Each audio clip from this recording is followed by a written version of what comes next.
Welcome to the deep dive. Today we're really digging into something crucial for heart health, cholesterol testing.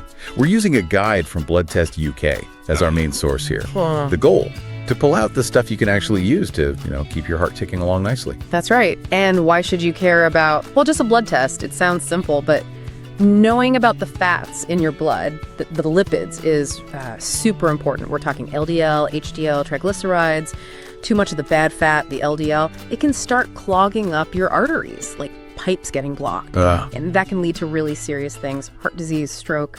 So yeah, regular testing. It's about catching problems early, preventative stuff. Okay, let's unpack that a bit. This idea of knowing your numbers. Blood Test UK really stresses this point. It gives you power, right? Control. Knowing your levels means you can make smart choices about, say, what you eat or how much you move, not just guessing. Exactly. And the test itself, it's usually quick, a small needle prick, often in the arm, not a big deal.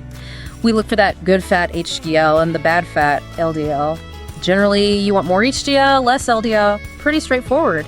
And this isn't just, a minor thing. In the UK, heart and circulatory diseases are, they're a major issue. So this test is really vital. Okay, interesting point there, and this is where it gets practical. Preparation. You mentioned it's simple, but Blood Test UK says it's key for getting accurate results. You usually have to fast, no food or drink, just water, for maybe 9 to 12 hours beforehand. Yes, fasting is often required, especially if triglycerides are being measured accurately. Triglycerides, they can shoot up right after you eat. So if you have breakfast right before the test, that reading isn't really showing your baseline, it's just showing your breakfast. Okay, so that number becomes kind of useless for assessing risk. Pretty much for the triglycerides, yeah. Though sometimes they can still estimate your LDL even if you haven't fasted perfectly. But it's best to follow the instructions. Makes sense. Stick to the plan for the best info. So let's talk local. What if you're listening, say, in or near Barnstaple, and you want to get tested? The guide from Blood Test UK actually gives local options, doesn't it? It does. It's about turning knowledge into action, right? Yeah. So in Barnstaple, you've got the usual routes. Your GP surgery, like Barnstaple Health Centre, they can arrange it. Or there are private clinics, too. And it's worth remembering the NHS often includes cholesterol checks in their health MOTs for adults, typically those aged 40 to 74. Good to know there are clear local paths. Okay, so what if you get the test and the numbers come back? Yeah. Not so great, a bit high.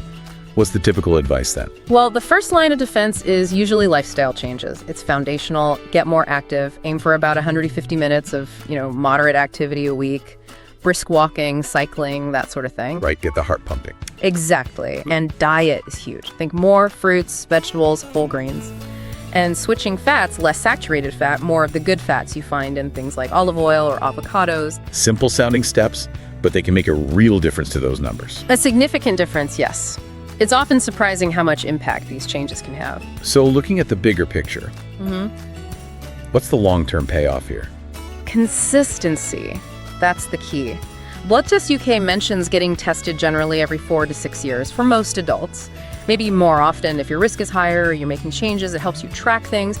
Are those lifestyle changes actually working? Are your levels improving?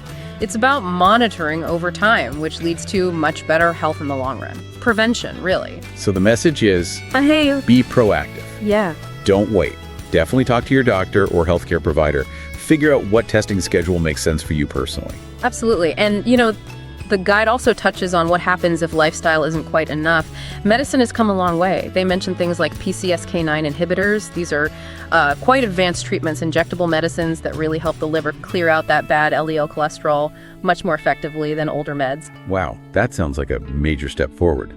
Injectables that boost your body's own systems. Which leads to a fascinating thought to leave people with. If we already have things like PCSK9 inhibitors emerging, what other breakthroughs are around the corner? Could managing cholesterol become even simpler, maybe even fundamentally different in just the next few years? Something to think about.